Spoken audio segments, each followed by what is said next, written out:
para informarse y pensar. La información en tus oídos y en tus ojos. El glóbulo de la verdad. El glóbulo de la verdad. La información en tus oídos y en tus ojos. El glóbulo de la verdad. Galáctica.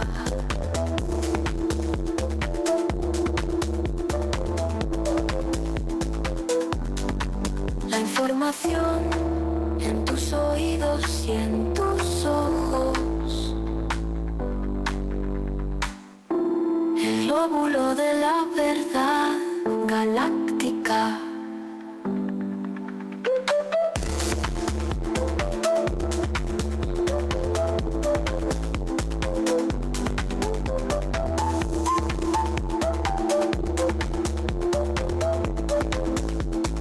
Bien, gente, ya estamos en línea directa con uno de los periodistas investigadores más reconocidos de la Argentina, escritor recientemente. Ahora vamos a preguntarle un poco cómo va la edición de su último libro. Nos referimos al querido amigo y periodista Daniel Santoro, que ya está en línea directa aquí en Galáctica Internacional. ¿Cómo estás, Dani? Un gusto enorme saludarte y tenerte nuevamente aquí en nuestra señal, ¿eh? Muy bien, Gracias. Pedro, ¿cómo estás vos? Bien, bien, un gustazo como siempre. ¿Cómo va la edición de tu último libro? A ver, nos está preguntando la gente, preguntale cuando comentamos que íbamos a estar charlando contigo, tu último gran título justamente aquí en la Argentina, ¿no? Sí, ya vamos por la segunda edición Bien, del bien, libro. felicitaciones. Muchas gracias. Nisman, Anatomía de un crimen, y se sigue vendiendo pese a que ya pasaron del lanzamiento, pasaron ya casi 6 meses, así que bueno, tenemos ahí Bien. buenas noticias Bueno, me alegro. para ese mi 11º libro. Has hecho un trabajo de investigación muy interesante, realmente te lo agradecemos porque de alguna manera ahí quedó plasmado parte de la triste realidad que viene viviendo la Argentina hace tantos años, ¿no? La cuestión de la corrupción, de los vaivenes que tiene el ámbito político y económico del país, ¿no? Sin lugar a dudas, el crimen de Nisman es una última etapa de un modelo de política hegemónico que había empezado con la firma del pacto con Irán, Claro. este memorando de entendimiento con Irán en el año 2013 por el atentado contra la AMIA de 1994, que bueno, por suerte la justicia terminó declarando no inconstitucional después de que la entonces presidenta Cristina Kirchner mandara al canciller Trememann a firmarlo, y después de que Nisman en enero del año 2015, antes de aparecer muerto, la denunciara por encubrimiento de 5 iraníes acusados como autores intelectuales del atentado contra la AMIA. Esta tal vez es una de las causas más duras y cruel que ha tenido la Argentina, ¿no? Ya hemos padecido varios hechos y acontecimientos de alta corrupción del ámbito político, pero tal vez esta cuestión de Nisman marcó un antes y un después, porque allí en el medio había 2 atentados terroristas en el medio, ¿no? Sí, esto muestra que Cristina, como decía Nisman en la denuncia, no solamente quería intercambiar armas por granos con este acuerdo, que era realmente una locura, de crear un tribunal internacional por 5 juristas reconocidos que revaluaran las pruebas que tenía la justicia argentina contra estos 5 iraníes acusados de ser los autores intelectuales, ¿no? El contenido era una locura, y además, como dice Nisman, el móvil del atentado contra la AMIA de 1994 fue una venganza por la interrupción de los embarques nucleares que Argentina se había comprometido a hacer en el año 1991. Pedro, vos recordarás que era una planta piloto de enriquecimiento de uranio que, bueno, por suerte el expresidente Carlos Menem la paró. Sí. Y eso retrasó unos 15 años el desarrollo nuclear iraní. Mirá si eso se hubiese dado lo que hubiese pasado en estos días con este conflicto tremendo que se dio, el enfrentamiento entre Irán, Israel y sus aliados, ¿no? Si se hubiese permitido eso, ya hubiesen tenido definido el tema de una gran cantidad de bombas atómicas, ¿no? De ojivas nucleares. Menos mal que eso se pudo llegar a parar a tiempo, ¿no? Sí, sí, sí, porque finalmente Irán terminó desarrollando un sistema de enriquecimiento de uranio a través de centrífugas, Claro. y Argentina lo que tiene es un sistema de enriquecimiento de uranio a través de difusión gaseosa en una planta que está ahí pegada a Bariloche, se llama la planta de Pilcanilleu, Claro. pero de todos modos siempre Irán a través de Chávez, de Hugo Chávez, pedía otras cosas Tal como cual. también una planta piloto de agua pesada, porque del agua pesada podés sacar plutonio, y cooperación para reactivar un reactor de investigación nuclear que tenían en Teherán, una serie de cosas, porque eh, antes de que asumieran los ayatolás, el régimen de los ayatolás en 1978, la Argentina había cooperado con la Irán del Shah de Persia Exactamente. a través de no solamente de arreglándole sus equipos, sino de preparando toda una generación de técnicos y científicos que estudiaron, iraníes, que estudiaron en el Instituto Balseiro Balseiro, de claro, Bariloche. claro.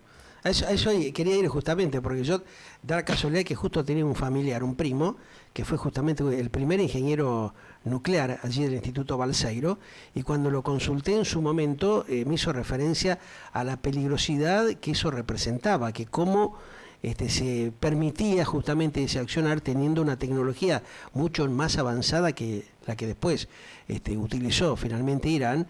La tecnología de Argentina era mucho más avanzada y rápida, y se hubiese podido resolver la situación de una manera que hubiese generado mayores conflictos bélicos antes de estos que hemos atravesado. Ahora, esto que está representando, Daniel, que realmente hay una falta de concientización de los políticos de la Argentina que han permitido este tipo de cuestiones, más teniendo en el medio, como se ha visto, uno de los denunciados, el iraní, que está hoy al mando de las fuerzas militares, ¿no? O sea que ha sido denunciado en su momento como uno de los que participó en esta trama, y toda esta serie de cuestiones que realmente son muy fuertes, muy impactantes, ¿no?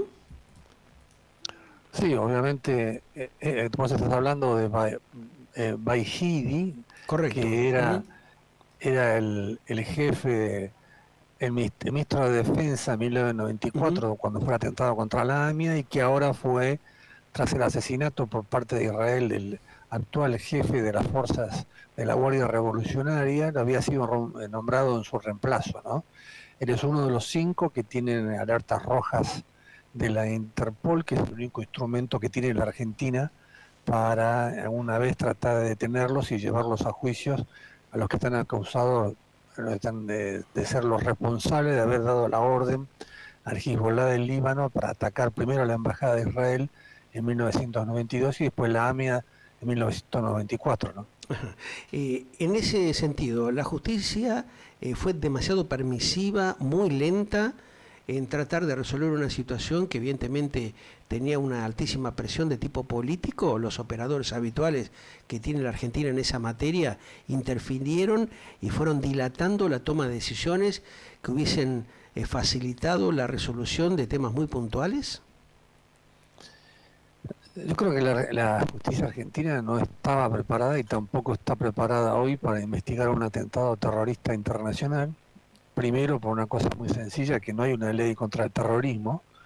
Entonces, las dos causas, sobre todo la causa AMIA, se ha investigado con un código procesal penal que está preparado para los ladrones de gallinas y no para la sofisticación que tiene un grupo operativo terrorista internacional como era la Yihad Islámica del Hezbollah del Líbano, ¿no? Entonces, hasta que no se debata y el Congreso saque una ley de ese sentido, va a ser muy difícil poder avanzar en ese sentido. Bueno, sin embargo, se ha llegado a acusar a estos iraníes, se ha llegado a identificar el auto y la camioneta que se usó como coche bomba y se avanzaban algunas otras cosas, pese a los cambios de gobierno y pese a las peleas en la interna de la CIDE, las peleas también entre jueces, las peleas entre los distintos gobiernos y incluso las peleas entre los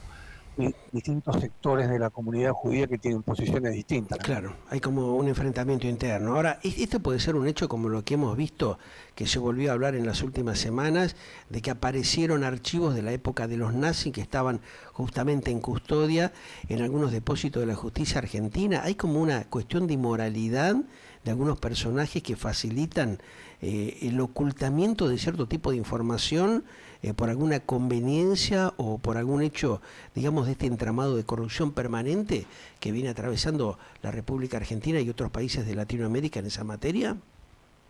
Yo creo que la CIDE de Cristina Kirchner, cuando echó a Stiuso en diciembre del 2014, Sí. lo echó de la Dirección de Contrainteligencia, se dedicó a tratar de desmantelar todo lo que habían hecho Nisman y Stiuso en la causa. Se dio claramente la orden de no investigar a Irán, por ejemplo, de no dar información en ese sentido, ¿no? Entonces, esos vaivenes, digamos, en otros países no existen. Si la CIA de los demócratas avanza en un sentido, la CIA que viene atrás no destruye y hace una denuncia Sí, penal. continúa la investigación, evidentemente profundiza en todo lo que pueda eso, ¿no?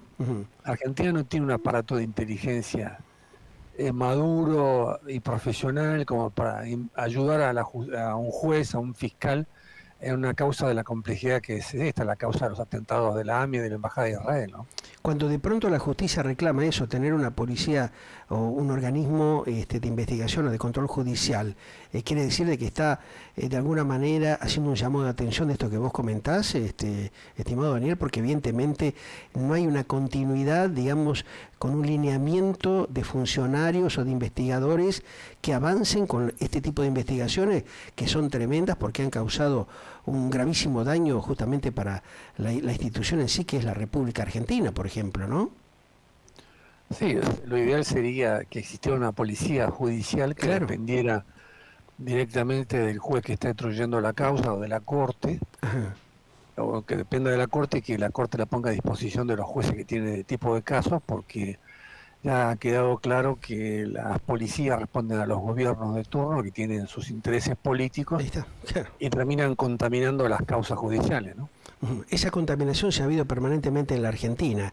Hoy por hoy, teniendo la situación de detención que se le ha justamente aplicado a Cristina Fernández de Kirchner, ¿puede habilitar y de alguna manera darle luz a ciertas investigaciones al margen de la por la cual ya fue ella justamente recluida, el caso justamente de Irán, el caso de Otesur, una serie de investigaciones paralelas al margen de esta que justamente la ha terminado llevando a la detención? Hay dos cosas ahí. Una es que el juicio oral por el encubrimiento de Irán en el atentado contra la AMIA va a empezar antes de fin de año. Ya hay un tribunal oral constituido con los jueces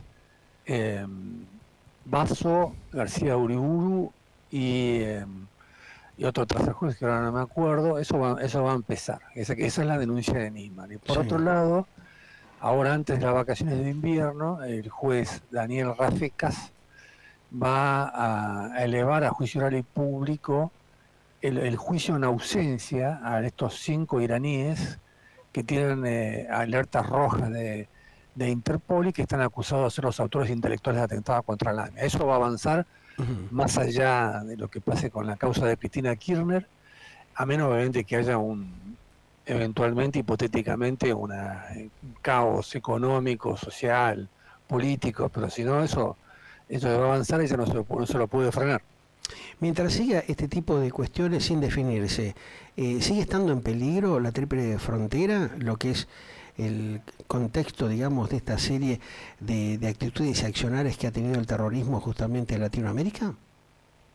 No, yo creo que la política de Javier Milei de apoyo incondicional a Israel y la frase, como dijo el otro día cuando fue el ataque de Estados Unidos a las bases nucleares iraníes, Ujú. son peligrosas en términos de seguridad interna, porque cuando vos te vas a pelear contra un enemigo más grande, primero tenés que prepararte, y Claro. Argentina no tiene la capacidad de controlar sus 8.000 kilómetros de frontera terrestre, por ejemplo, no tiene digitalizados todos los controles de migraciones, no tiene un buen sistema de inteligencia, como decíamos antes, entonces nos estamos exponiendo a situación difícil. Bueno, por eso la ministra de Justicia, Patricia Burrich, dispuso poner en alerta a las fuerzas de seguridad ante la situación que se vivía hasta ayer en Medio Oriente, ¿no? Claro, o sea, el riesgo es bastante alto, ¿no? Evidentemente por la falta de elementos y de investigaciones de inteligencias que no se han hecho en la medida, en forma y en tiempo como tendría que haberse generado, ¿no? Sí, cuando hay impunidad en una causa así, el riesgo para un tercer atentado terrorista es muy bajo, porque obviamente no tenemos ningún terrorista detenido ni nada. Ujú. Así que sí, es una situación de peligro. Bueno, esperemos que no pase nada y que estas dos causas judiciales que señalaba recién, después de tantos años, puedan finalmente avanzar, ¿no? Por último, Dani, siempre hubo la duda si participó en el caso Nisman una segunda o tercera persona, ¿no? Se trató de ocultar justamente las pruebas de los investigadores cuando llegaron justamente al departamento de Nisman, porque se habló mucho de que había aparecido el cadáver de una mujer cerca justamente de su departamento, ahí en Puerto Madero, calcinada.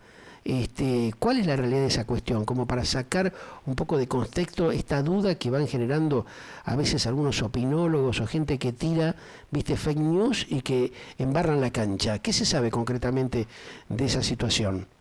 ¿Se dio o no? Nunca se descubrió, nunca se identificó el cadáver de esa mujer encontrada a pocos metros del departamento de las Torres del Parque, donde apareció Claro.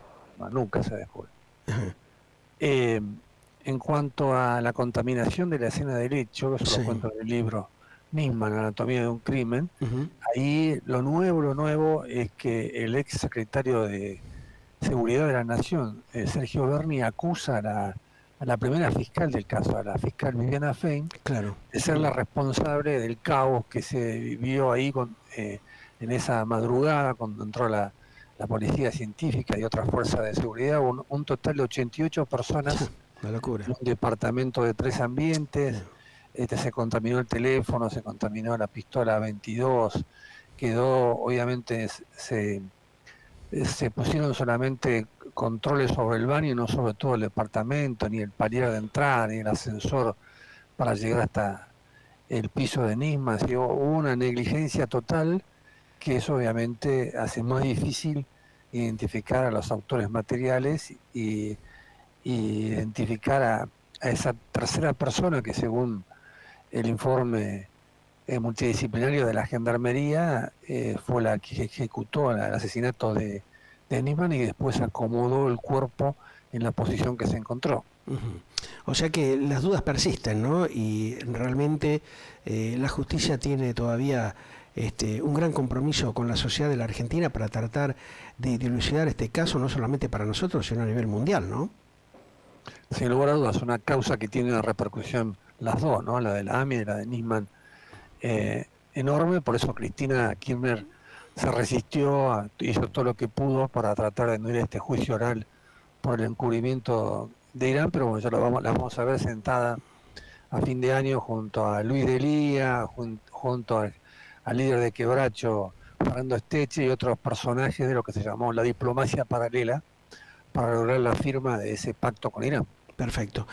Mil gracias, como siempre, querido Daniel. Esperemos que llegues a la tercera edición del libro. Sería una gran alegría para todos nosotros. Lo mejor de la vida y estamos en contacto en cualquier momento. Vamos a contar todo esto, chao Pedro. Gracias, querido. Muy gentil. Como siempre, Daniel Santoro, investigador periodístico que viene trabajando en muchos temitas, en muchas causas muy delicadas de la Argentina. El caso Nisman es uno de los más resonantes a nivel internacional y ustedes lo escuchaban, ¿no? Nos daba algunas perlitas realmente muy concretas y puntuales sobre esta triste y lamentable situación que ha vivido la Argentina. Ya volvemos.